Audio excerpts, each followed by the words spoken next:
काल अमरावती शहरामध्ये मान्सूनच्या पहिल्या पावसाने हजेरी लावली आणि याच पहिल्या पावसामध्ये जर आपण पाहिलं तर अमरावतीकरांना मोठा फटका बसलेला आहे। दुसरीकडे अमरावती महानगरपालिकेने कोट्यावधी रुपये खर्च करून केलेल्या नालेसफाईची देखील फोलखोल झालेली आहे। अमरावतीत अनेक सखल भागामध्ये जर आपण पाहिलं काल पावसाचं पाणी शिरलेलं आहे। त्यामध्ये जिल्हा सामान्य रुग्णालय इरविनमध्ये सिटी स्कॅन विभागामध्ये पाणी शिरलेलं होतं।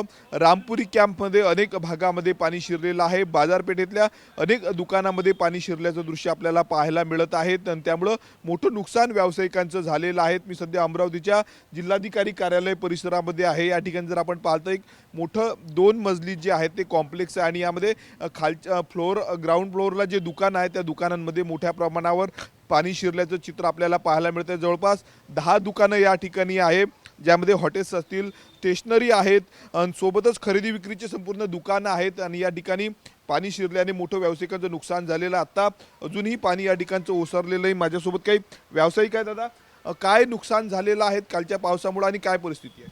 कालच्या पावसामुळे आमच्या मशीना झेरॉक्सच्या पूर्ण डुबून गेल्या होत्या। कमरी एवढं पाणी होतं आणि खूप नुकसान झालं आमचं। तुम्ही लागण तर पाहू शकता किती नुकसान झालं। मशीनचं फार अतोनात हे झालं। वारंवार पाणी शिरते काय? हा, वारंवार पावसाचं पाणी आले खाली त्या सडकेवरून पूर्ण खाली उतरून जाते। काय कारण आहे? ते महानगरपालिकेने हे चेकर्स लावले आहे। त्या चेकरचं पाणी पूर्ण दुकानाकडे वळवले आहे सगळे आणि ते पाणी बरोबर हे नाही होत, त्याचं विल्हेवाट नाही लागत पाण्याची, त्याच्यामुळं हे पाणी दुकानात शिरते। आपल्यासोबत आणखी काही व्यावसायिक दादा, मोठं नुकसान झालेलं आहे, तुम्ही अजूनही पाणी काढतायत, काय परिस्थिती आहे, काय कारण आहे? जे महानगरपालिकेचे इंजिनियर आहे त्यांनी रोडवरचं जे पाणी आहे ते नालीत जासाठी त्यांनी व्यवस्था करायला पाहिजे होती, पण त्यांनी दोषपूर्ण नाली काढली आणि गरला चौकापासून जो कोर्टाचा रोड आहे त्याचा स्लोप इकडे असल्यानं आणि त्यानं काढलेली चुकीच्या पद्धतीनं पाण्याचा पूर्ण निचारा तो आमच्या मार्केटच्या होलमध्ये केला, चुकीच्या पद्धतीनं स्लोप केला। इंजिनियर असून त्यांनी योग्य पद्धतीनं स्लोप काढला नाही, म्हणून ते पाणी आमच्या मार्केटमध्ये शिरत आहे आणि आमचं नुकसान होत आहे। तरी आम्ही सिटी इंजिनियरला आवाहन करतो की त्यांनी संबंधित इथे येऊन निरीक्षण करावे आणि स्लोप योग्य पद्धतीनं काढून आम्हाला पुढच्या वेळेसपासून होणाऱ्या नुकसानापासून आमचं रक्षण करा, अशी तुमच्या मार्फत आम्ही विनंती करतो। आपण बघू शकतो व्यथा या व्यावसायिकांच्या होत्या, मोठं नुकसान झालेलं आहे।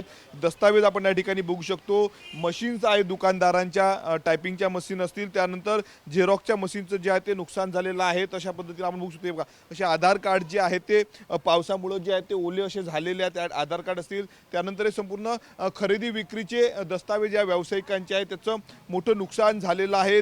बिल्स असतील या व्यावसायिकांचे, हे बघा हे बिल्स देखील अशा पद्धतीनं जे आहे ते संपूर्ण पावसामुळे भिजलेले आहेत, त्यामुळे मोठा फटका जो आहे तो या ठिकाणच्या व्यावसायिकांना बसलेला आहे। जवळपास 10 दुकानं या भागामध्ये आहे आणि या 10 दुकानामध्ये जर आपण पाहिलं तर पावसाचं पाणी शिरलेलं आहे, त्यामुळं या व्यावसायिकांचं मोठं नुकसान झालेलं आहे। महानगरपालिकेच्या इंजिनियरच्या चुकीमुळे संपूर्ण असं या पद्धतीनं पाणी साचत असल्याचं या व्यावसायिकांनी म्हटलेलं आहे। कॅमेरामन निकेत दहातोंडेसह मी स्वप्नील उमप, TV9 मराठी, अमरावती।